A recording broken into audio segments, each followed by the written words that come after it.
Здравствуйте. А у меня чердак свистит. Это к вам? Да-да-да, это к нам по адресу, буквально секундочку. Евгений Дмитриевич, к вам пациент.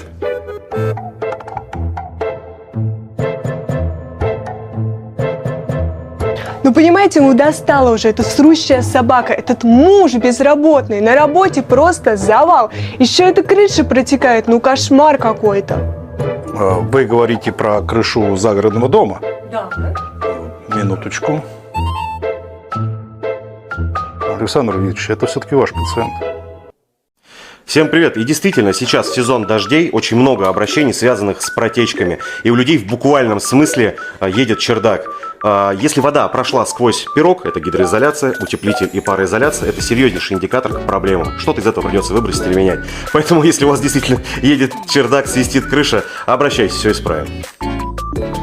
Так-то Дмитрич не только психолог, а еще экстрасенс, муж на час. И в принципе человек незаменим, без него как без рук.